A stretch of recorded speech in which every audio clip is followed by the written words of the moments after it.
Welcome to the Practice Builders Podcast, hosted by Dr. Vince Leone and Dr. Kyle Pankinen, your source for building cash services.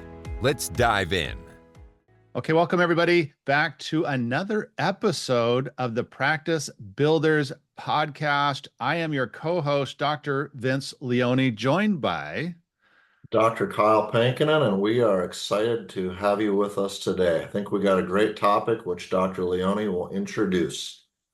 Yeah, I think it's a really a great topic and a timely topic. And before I jump into that, if you haven't subscribed, please do. And if you get value out of this, please share this with a colleague so that we can help more doctors grow their practices and achieve, whatever dream life is what it is for them. Some doctors want to, more time off. Some doctors want to make more money. Some doctors want to be the preeminent specialist in their community. Some doctors want to grow. Whatever that is for you or your colleagues, if you feel like this brings value, please share. We don't run ads to this podcast. So the only way we grow is by, you doctors sharing the message. So with that being said, let's go ahead and dive in. Our topic today is coaches. What should you have a coach? What are the benefits of a coach? What are the pitfalls to watch out for? All these are really great. And Dr. Kyle had this idea, and of course, as a coach, I'm a proponent of it, but we're going to talk about each of our own history with coaches. Then we're going to go into some benefits, how to choose the right coach, how long you should give it, to ensure that you have the best opportunity for success. What are your responsibilities in the relationship? And then we'll wrap it up. So great idea, Doc. You've had a few coaches prior to us working together. Tell us a little bit about that history. Yeah, so I'll just come right out and say I'm a big proponent of coaching. I've seen the benefit of it all through different phases of my 24 plus year career now. And so I'll just share briefly experiences with the 3 or 4 coaches I've had in the past and things that I learned or that really benefited to me. So I started with a gentleman, Dr. Willie Feelhaber, with Accent Consulting years ago. And these are in some of my formative years of practice. And what he really implanted in me is the importance of keeping track of stats, your new patients, your total patients, and referrals, and all the different stats in your collections. And he really laid it out to me, things that you want to be collecting on a daily basis, a weekly basis, a monthly basis. And that's a practice that I have employed throughout my career now, and found that to be very invaluable. And it was an area I was just overlooking early on in my practice. He also just helped me. I just want to pop in there really quick. One thing about Dr. Kyle, because we've worked together for quite a time, is he always has his stats. And one common thread that I've seen among some of the most successful doctors that I've coached is they know their stats. Either they know their stats already when they came into the relationship, or as we work together, they get very good at knowing their stats. And I just, if you don't know where you're at, well, how the heck are you going to know if you're successful? And if you are successful, what does that mean? What are the benchmarks for you? So anyways, I just wanted to pop in there. That's something I always observed about you, Dr. Kyle, is you always know your numbers, new patients, revenue, visits, all that stuff. And it's, again, just gives you the data to make good decisions moving forward. Yeah, I couldn't agree more. That was so invaluable. And it was because of coaching. He instilled that into me early in my career, and I've taken it with me ever since. We worked with him for a couple of years, and then that kind of ran its course. And then we started working with Whitehall Management, Greg Stanley, and he taught me lots of things about finances and being conservative with investing and things like that, which that was very valuable to me. But he really hammered home the patient experience. Ooh, I like that. of what, you know, what a high-end patient experience should be like, and the value of staying on time, and having a staff that treats your patients with just love and respect, and just makes them feel like they're family. And so that's a thing we've always done in our practice, is we make our patients feel so good about themselves, and it's just contagious amongst our staff. So that was a huge thing that I learned from coaching, and that's helped me throughout my whole career. I had one other coach before Dr. Leone, which is Dr. Paul Inselman coaching, and he really brought some higher level thinking to me. One thing that he challenged me to do is, Kyle, you're in a market where getting on the radio is really cheap. And Yeah. it is in my market. I'm in a town of 850 people. And he said, you need to start your own radio show. And I started So it smart. several years ago. It's called Treat the Cause. Great And title. we've done an episode a week now for several years. And it's just a constant flow of new patient. He was also the one that turned me on to the idea of starting a Did You Know series of Love it. emails. So every month we send out 2 emails to our patients, and they always start out with "Did you know?" and then we it's educational based in nature. And then finally, the last 4 years, since about May or June of 2020, I've been with Dr. Leone, and that is where my practice, all those other coaches laid a lot of good foundation for me. And then bringing Dr. Leone onto our team is where it took our practice from a moderately successful practice to a top 1% practice. And that was built upon that foundation, but that was high-end marketing, high-end thinking as far as thinking bigger with the practice, and then the addition of niches and cash-based services and how to make that all work. And up till that point, a heavily insurance-driven practice. And so, I you think you're know, more like 50-50 cash insurance now, aren't you? I'm almost exactly 50-50, That's where great. before I was about 90-10.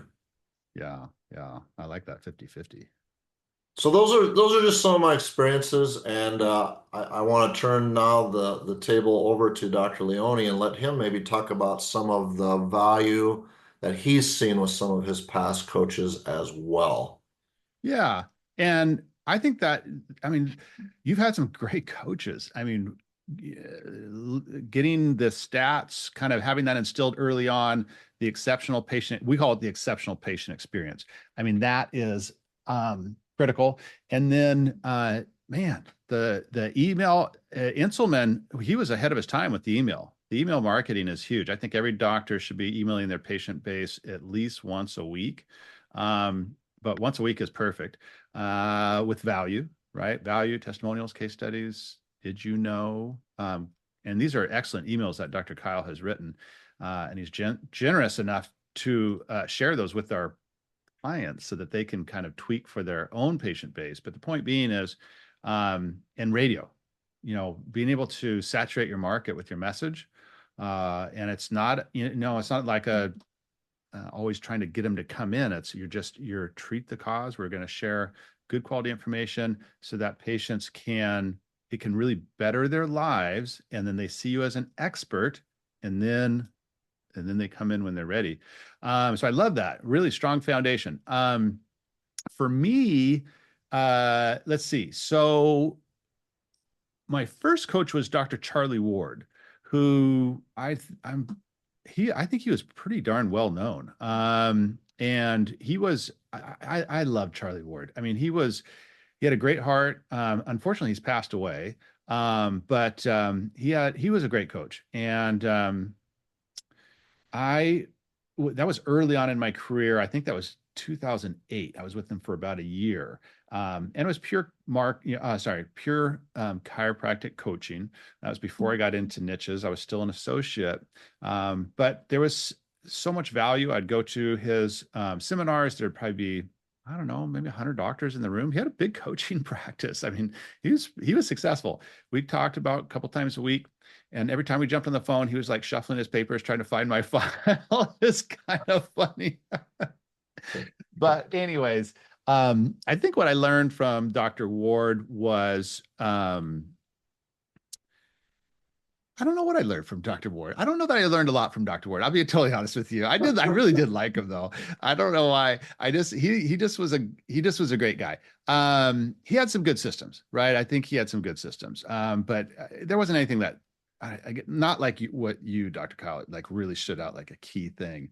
Honestly, it was one of the programs where you get this big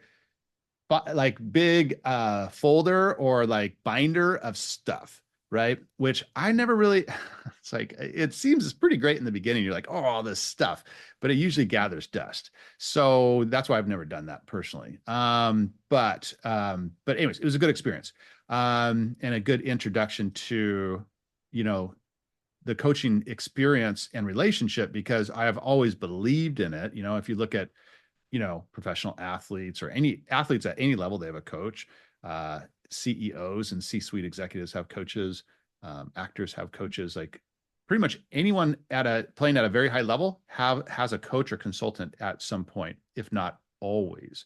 My next coach was Dr. Eric Breitenmoser, who, by the way, Dr. Kyle, do you know who he is?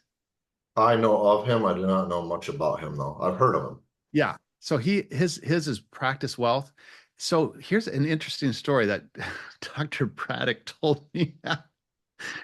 Dr. Eric apparently, well, I'm not going to go in. Anyways, I'm not going to go into some of this other stuff, but he moved to Switzerland and he has a bunker, and for like a doomsday bunker. Apparently it's like 30,000 square feet. And he was on the news for it or something like that. It was like Dr. Braddock Dr. Braddock owns Genesis, which has like 50 locations of decompression. But anyways, I saw him at Matt Loop's thing, summit that I hosted, or not hosted, sponsored. And he was he was watching the news, and all of a sudden, and it was this thing on like doomsday bunkers, and all of a sudden Dr. Eric walked out of his doomsday bunker. Apparently, Dr. Eric decided not to pay taxes in the US and had to leave. But point being, Dr. Eric changed my career, saved my career actually, and was one of the main reasons I went into coaching myself, was because he's the one that said, Dr. Vince, because he's got this accent, right? Dr. Vince, there's riches in niches, and you're dying on the vine, Dr. Vince. And I was, and he's like, you got to go into neuropathy. So he's like, go, coach with my friends. So he connected me with my third coach, Dr. Joe Doduro, and that was specifically for neuropathy. And that was my experience. We did hire a decompression. Now I just remember this. We did hire a decompression coach in 2012, and gosh, it was called Decompression Flight School. It's a really good program. Again, a bunch of, a big binder and a bunch of CDs, but it was really good information. This doctor, I can't remember his name. I feel bad, but he has since passed away as well. Gosh, I wish I knew his name, because he had a really good program. But anyways, that really helped us on the decompression side. So as you can see from me and Kyle, is there with the coaches that we really got a lot out of, it was like kind of one big thing, right? With your first coach, you got stats. With your second coach, you got creating an exceptional patient experience. With your third coach, you got, hey, get into marketing. For me, it was like, one coach shifted me into niche-based services, and then the next coach taught me how to do the niche-based services. So that's I think an interesting little timeline of each of our careers. So let's go into what we consider the benefits of having a coach. So, Dr. Kyle, what are your top three, would you say? Well, definitely, I think the biggest thing, if you're looking to, I want to grow my practice, I'm interested in coaching, but you don't have one. A lot of us maybe intuitively know the things that we need to do. We need to do more marketing, or we need to learn more technique, or we need to get better staff, but we just talk about it. We don't do it. What does a coach do? They hold you accountable. Yeah. That's the bottom line. Absolutely. And because you're checking in with them weekly or at least monthly for sure, and they're going to ask you, "Hey, Kyle, we talked last time about such and such. How you doing on that?" And the last thing you want to say is, "Oh, I haven't done anything yet," or I'm getting to it." But no, you're paying this coach money, and you want to, in a sense, you want to perform for them because they're holding you accountable, they're holding you to a higher standard. Yep. And sometimes, we're our own worst enemy, and we need a little, what I sometimes call, somebody to light a fire under our butt and get us to do something. It's Okay. true. So accountability is a big one. I don't know if you would agree with that, Dr. Vince, but I think that's huge. I totally agree. I think a lot of times we will take more action and be more accountable when we're having to report to someone else versus ourselves. And I know that even in other relationships, like if you're trying to quit a bad habit, say you're trying to quit smoking or something like that. If you tell someone, a friend or family member or someone that you care about, "Hey, I'm going to do this," your likelihood of actually accomplishing it goes up because you don't want to disappoint them. Versus it's like we're more open and okay with disappointing ourselves, like if we're trying to keep ourselves accountable. So I think accountability is huge. I don't think it's the end all be all, because I think that's hard for doctors to wrap their head around and get like maybe an ROI number in their head, but it should be part of any coaching relationship, obviously. And because what got you to where you're at now will not get you to where you want to go.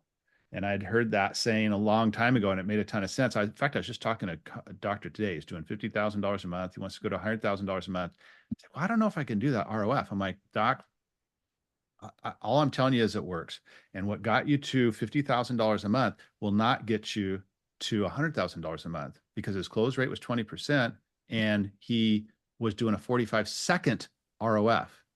Right. And I'm like, "Well, that's why your close rate's so low. I'm surprised it's even 20%. So, anyway, the point being is accountability is huge.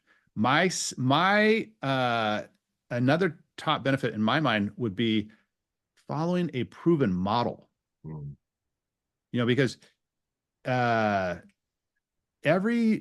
most accomplished doctors I've talked to always say, "Oh yeah, I've had coaches in the past," and they've taught them something, right? They've followed their model to install something in their office, to do something specific.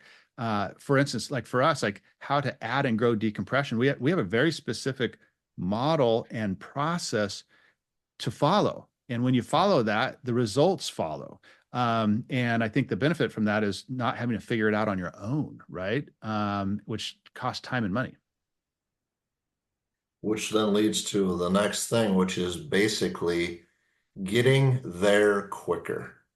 100%. And if you are under a coach that's been in the trenches, they've scaled their practice, they know how to get to $1 million practice or beyond, and you're sitting at 2 or 300,000 a year or 500, whatever.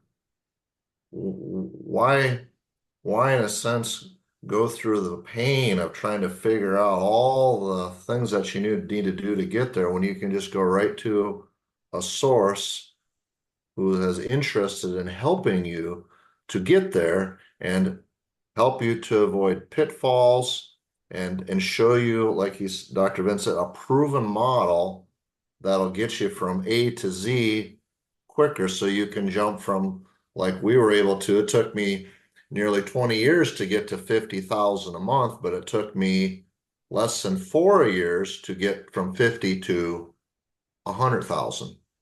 And that was just because I was under the coaching and training of somebody that had done that. And so it sped up the process exponentially. And so That's a huge thing. Um, any other things on that, Dr. Vince? Yeah, I heard this saying that I really like. Speed, money loves speed and wealth loves time. And what the meaning behind that is, if you can take action quickly, then you can get quick results and you can figure out what's working and what's not, do more of what's working and less of what's not. And I know that sounds kind of obvious, but we have doctors like Dr. Cornejo. I mean, he went from 30,000 a month to 75,000 a month in 12 months, right? And then he Wow. just had his best month in September. It's at 85K a month. Dr. Bergtold doubled his practice from 45 to 90 in like 4 months. So does it always happen that fast? No, right? Can it? 100% if you're doing the right thing. So money loves speed. And what that the point with that is, if you are able to, especially with high ticket niches, figure out how to do them, how to present them, and how to get the results, right? In other words, you have the protocol, you can close, and you can deliver results. And you can do that quickly and drive in new patients in your office. Well, that money loves speed. You're gonna be rewarded for that. Wealth loves time. And what that means is building wealth, true wealth, over time is where you get like compound interest, and you can pour into investments. That's more of a time-based thing. And so, I think speed is key, because who wants to, you know, grind away for the next decade of your life and practice when you can change your life in a year? So I think that leads us into some good questions, Doc, that you were bringing up. Yeah. How do you choose the right coach? So, by the way, top three, we were talking about top three benefits, right? Accountability, following a proven model, and speed. So, what are some, what are your thoughts on, how do you choose the right coach for you, Doc? Well, every time I went through a process of choosing a coach, I did research. I'm a little more methodical that way, but nowadays all coaches are putting up video content on their YouTube channel or through Facebook or emails, and they have websites. You can spend a fair amount of time really researching that person before you even talk to them, Hmm.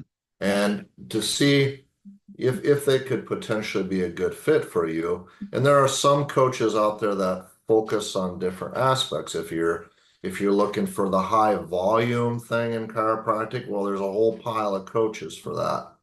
If you're looking to grow things like niches, though, then you're down to a very small group that specializes in that.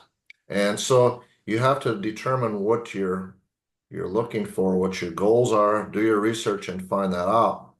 And then that's when you maybe would set up a one-on-one with a coach and see if your goals coincide with what they are, what they can offer.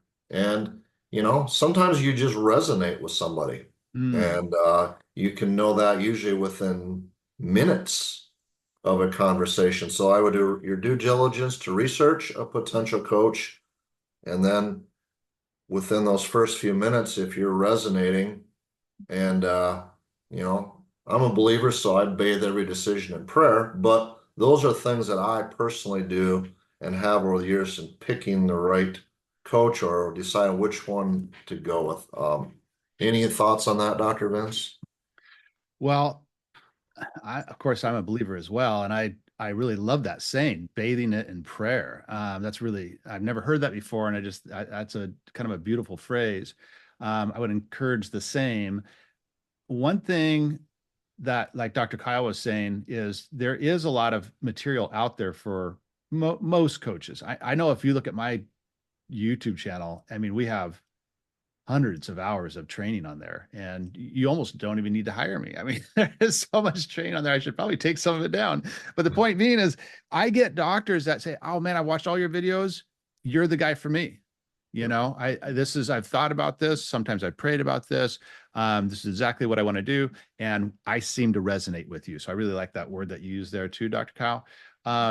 And what I would encourage is probably do it with an outcome-based focus versus, well, I want to grow my practice. That's too vague. Because now you can find some clinics or some coaches that, they're going to, have a more of a broad approach. But I would probably tell you that if you evaluate your practice, you could probably figure out what is the one thing holding you back, right? Is it volume of new patients? Is it being able to treat a high volume of patients? Is it doing cash services? Is it doing like a niche like decompression or neuropathy? But if you had a clear outcome, and if you could find a coach so because that way it's a very one-to-one. Hey, I'm going to hire a coach because I want to add decompression and I want to grow that to 30,000 additional revenue per month in cash. And if I can hire this coach and I can accomplish that, then I know it's a successful outcome. I like that kind of outcome-based approach to choosing a coach, because then you can specialize, right? If you say, hey, I need to be a better communicator. Well, there's coaches that's all they really focus on is patient communication. Like I think Josh Wagner, he's really into patient communication. And then obviously with niches, like, hey, that's what we specialize in, is helping doctors add, these high value cash services. So I would look for an outcome-based approach versus, hey, I just want to hire a coach to grow my practice. Another good question you brought up, Dr. Kyle, is how long should you give it? Yeah.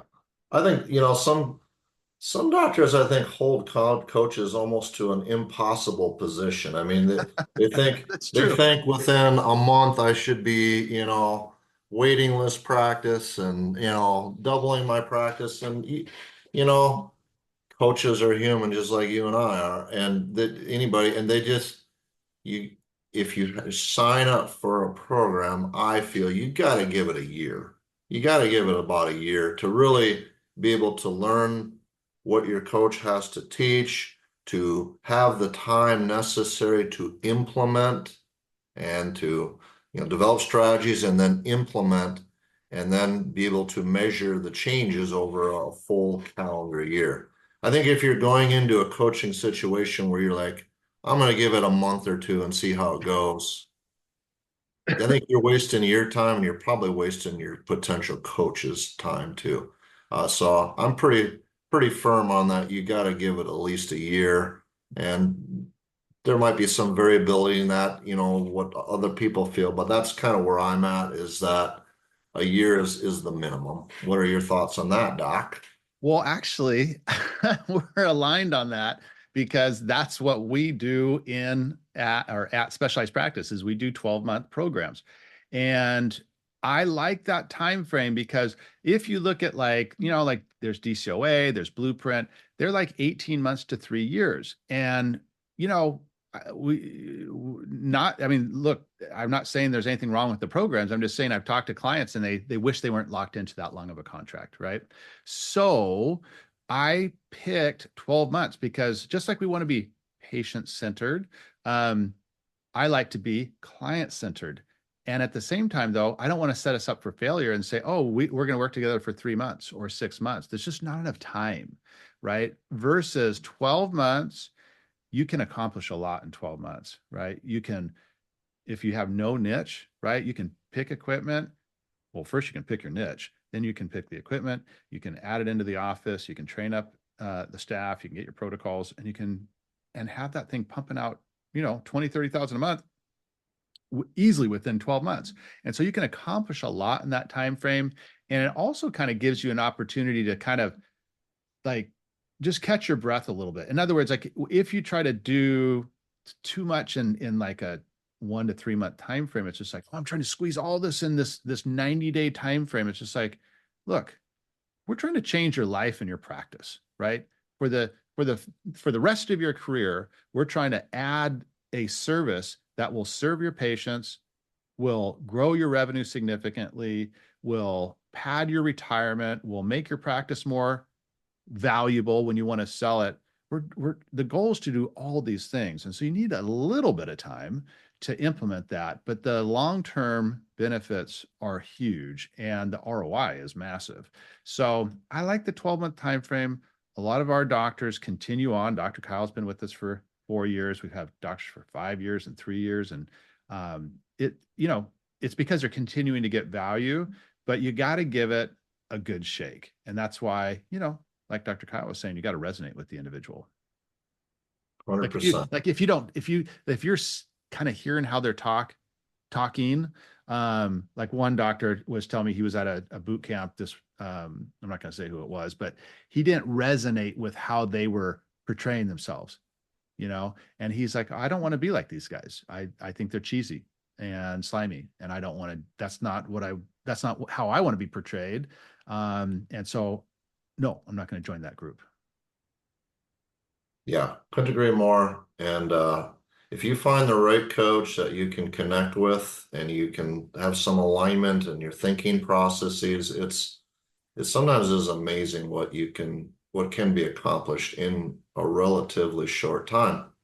And one of the final things I would say about coaching, we're talking about coaching for chiropractic or business and stuff, but I actually have I guess what I would call a spiritual slash advisor that helps me in that area of my life, a coach, and I have a personal fitness coach that Mm. holds me to some degree of accountability too, and keeping me from getting lazy.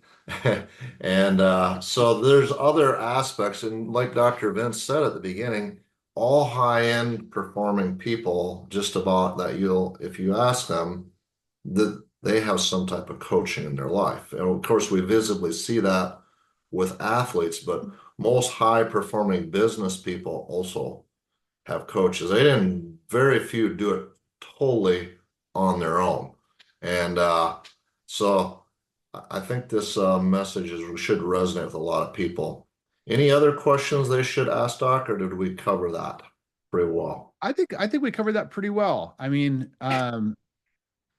I think um, just quickly revisiting the time frame, like because I have coaches as well, and at the beginning of this year, in the first quarter, I invested $25,000 into a business coach, but it was a 90-day thing, and I felt very rushed to try to accomplish a lot in that short amount of time, and so I'm always investing in myself. I mean, I really kind of view, and I think we should all view ourselves as the $1 million racehorse, right? So we should be having coaches and resources in each area of our life. I mean, I have a obviously business coach. I have a nutrition coach. I have got a golf coach. I got an exercise coach as well. So because I get a lot of value out of it. But yeah, I just think you need to have a fair amount of time to be able to implement what they are going to recommend for you. But yeah, I think those questions that we talked about, right? How to choose the right coach, how long you should give it, and then the last thing was what are your responsibilities in the relationship? That was the last one. So let's hear your thoughts on that because I think that's super important as well. Well, the responsibilities, I think, flows out of the accountability. I mean, if you're going to spend the bucks to get a coach, one, you have to come into a relationship with that you're willing to put in the work. 100%. And otherwise, a coach can give you all these wonderful strategies, ideas, inspiration, and ultimately nothing will happen unless you implement. Yep. And so if you're expecting your coach to do the implementation for you or to fix every problem and you're just gonna listen to their advice but not implement it, it's just not gonna get you anywhere. So if you really want to, nobody that's ever been successful, well, I shouldn't say nobody, very few people that have been successful in life that you can divorce hard work from the equation. You have to be willing to bust your butt Yep. and to put in the work and the blood, sweat, and tears that it takes to make things happen and to have success.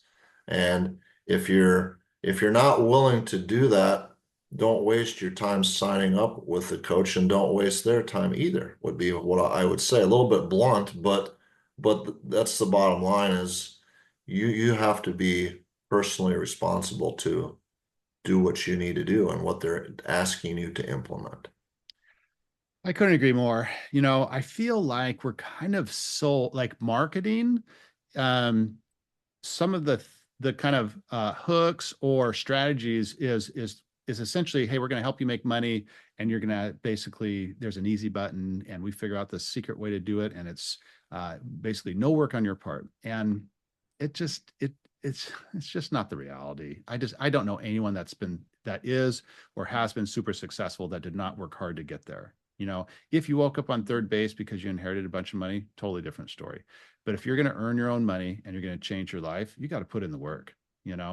I was listening to this podcast by Alex Hormozy, who's an interesting influencer in the business space.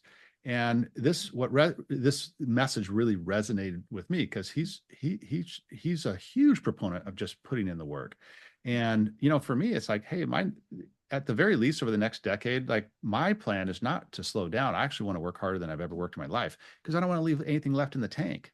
I don't want to ever have to look back and be like, it didn't happen because I didn't work hard enough, So I'm not saying that you have to take that attitude. I'm not saying that you have to always work hard, but to implement systems, to get things installed, to become an expert so that you can actually deliver the results, you are going to have to put in the work. And I don't care what coaching or consulting company or marketing company that says, hey, we have some newfangled thing and it's the easy button and, it's a secret and you're not going to get to learn it until you sign up, but you're not going to have to work hard at all to get this massive success. They're just selling you the pipe dream. And if you're falling for that, unfortunately, that's kind of your fault. You should know that to achieve anything significant in life, you're going to have to put in the work. And you know what? That's how it should be. Because if it was easy, everyone would do it. And everyone would be successful. Hearty amen to that. And the final thing I would say about that is if you work hard and do it the right way, it just feels good. It just feels good, and it brings peace within versus trying to skip corners and to get rich quick schemes and trying to find loopholes and shortcuts. It's, if you do it the right way, it's just very soul satisfying, I guess is how I would phrase it. And you can, as I like to say, you can put your head on the pillow at night and sleep soundly and not have that little thing in the back of your head saying, I didn't do this right, or that gut feeling that tells you something's off. And so 100%. I think that's a great way to end, and wise words. So I hope I think we covered that pretty decent, right? I'm sure there's some other aspects of hiring a coach or finding a coach that that you could kind of dive into, but I think from a broad-based perspective, and here's my final thing is like, look, whether it's 10 grand or 20 grand, it's like, it's hard to not make money on that. I mean, it really is. I mean, good. So, our doctors are getting a massive return on their investment, but nothing ventured, nothing gained, right? I mean, you're going to have to take some risk. And like that $25K investment I made in the first quarter, did I get did I get any ROI? I don't think so. But do I regret it? No, because I learned what I do not want to do, what I do not need, and what doesn't work for me. So I think if you take this kind of win or learn attitude, then you always win, So anyways, that's what works for me. Win or learn. I like that. And that's something you've taught me over the years too. And because you're not always going to get wins. Nope. But in defeat, in the trials and tribulations that we all go through in this world, you gotta take something from it, and one of them is learning. Well said, my friend. So let's wrap it up there, guys. Well, we hope that this has been helpful for you. Again, please subscribe on whatever channel that you're on, whether it's Spotify or Apple. And again, if you got value out of this, share it with a friend or a colleague. We're trying to impact our profession in a positive way. And, that's why we're doing these podcasts, and we hope it's valuable. And if it is, if you can share it, that will help grow the podcast so that we'll know it's working, right? And we're excited about this. This is fun for us. And so, Dr. Kyle, any parting words? Fun is the operative word there. We're having fun, and we want to, just as the name of the podcast is, Practice Builders Podcast, we want you to grow because we're excited about growth. And, if we can inspire some docs and move our profession forward and elevate it, that's at the end of the day that we've done a good thing. 100%. Okay, so that's got to wrap it up for this episode of the Practice Builders Podcast. I hope everyone has a fantastic rest of your day, and God bless.